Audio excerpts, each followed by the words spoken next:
Hello students, आज हम 10वीं क्लास का जो विज्ञान का हमारा पाठ है अम्ल, क्षार और लवण, उसके नेक्स्ट टॉपिक को स्टडी करेंगे।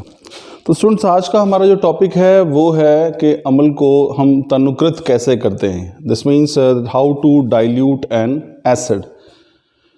अब देखिए ये क्वेश्चन इंपॉर्टेंट है और ये टॉपिक भी इंपॉर्टेंट है, क्योंकि यहाँ से बोर्ड में कई बार प्रश्न जो है पूछा गया है कि अम्ल को तनुकृत करने की विधि क्या है। तो ध्यान रखिए, मैं 2 बातें कहता हूँ, आप सुनिए ज़रा ध्यान से और फिर उस पर थोड़ा हम उस पर विचार करेंगे कि एक तो ये है कि हम तनुकृत का अर्थ होता है उसको डाइल्यूट करना, यानी पानी मिलाकर उसमें और पानी मिला देना। तो अब ये 2 तरीके हो सकते हैं अम्ल को तनुकृत करने के, या तो हम अम्ल में पानी मिला दें या फिर हम पानी लें और उसमें अम्ल मिला दें। दोनों ही केस में अगर हम देखेंगे तो अम्ल जो है वो तनुकृत हो रहा है, लेकिन दोनों में अंतर है और दोनों तरीके एक समान नहीं हैं। सुनने में जैसा लग रहे हैं लेकिन वास्तव में ऐसा नहीं है। तो हम बस स्टूडेंट्स आप ये चीज़ ध्यान रखिएगा कि जब भी हमने अम्ल को तनुकृत करना होता है तो हमारी हमेशा एक कोशिश रहनी चाहिए, या हमें हमेशा क्या करना चाहिए कि हमें हमेशा जो है जल में अम्ल मिलाना चाहिए। कभी भी अम्ल के अंदर सीधे तौर पर जल जो है वो नहीं मिलाना चाहिए। तो ये तरीका होता है कि हमेशा जल में अम्ल मिलाया जाता है, वो भी धीरे धीरे हिलाते हुए। कभी भी हम अम्ल के अंदर सीधे तौर पर जल को नहीं मिलाते हैं। तो दोनों में अंतर क्या है वो देखते हैं और विधि क्या है। देखिए, तो आप यहाँ देख सकते हैं तो चित्र की सहायता से भी यहाँ पे ये पहले हमने क्या लिया है कि ये अम्ल है एसिड और इसे हम जल में मिला रहे हैं, तो इस विधि को हमने सही माना है, हरे रंग का टिक लगा हुआ है।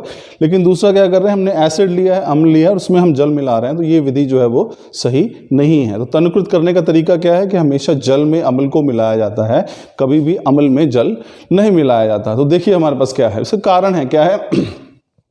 अम्ल को तनुकृत करते समय हमेशा अम्ल को जल में मिलाना चाहिए, ना कि जल को अम्ल में। जल और अम्ल की जो अभिक्रिया है वो अत्यंत ऊष्माक्षेपी होती है। अत्यंत ऊष्माक्षेपी का अर्थ ये है कि जब भी आप अम्ल और जल के बीच में अभिक्रिया कराएंगे तो बहुत ज़्यादा ऊष्मा उत्पन्न होगी।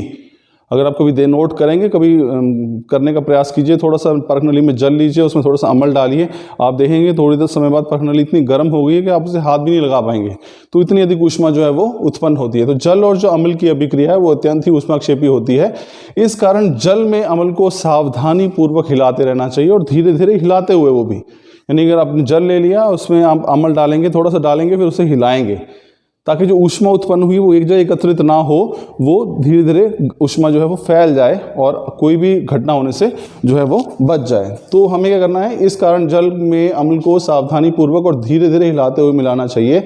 ऐसा न करने पर, यदि अगर आप ऐसा नहीं करेंगे, एकदम से डाल देंगे अम्ल और उसे हिलाएंगे भी नहीं, तो ऐसा करने पर जो गर्म मिश्रण है वो अस्फलित होकर, यानी उछलकर जो है वो इतनी ज़्यादा ऊष्मा उत्पन्न होगी कि वो एकदम से बाहर भाप बनकर बाहर निकलने का प्रयास करेगा। तो सारा जो अम्ल आपने उसमें डाला है वो छलककर आपके ऊपर गिर सकता है। तो हमेशा, तो इसलिए स्थानीय ताप बढ़ने से, और दूसरा नुकसान क्या हो सकता है कि अगर आपने थोड़ा सा अम्ल डाला और आप इसे हिला नहीं रहे हैं तो उस जगह पर तापमान एकदम से बढ़ जाएगा, जिससे क्या होगा, कांच का जो आपने बीकर लिया है या बर्तन या पर्क नली ली है वो टूट भी सकती है।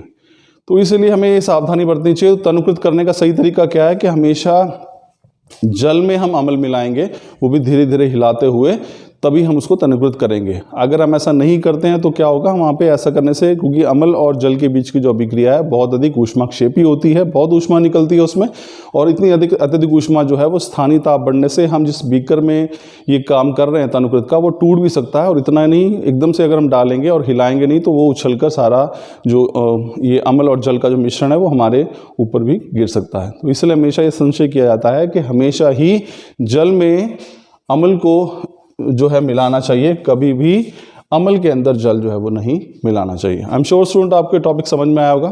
Thank you.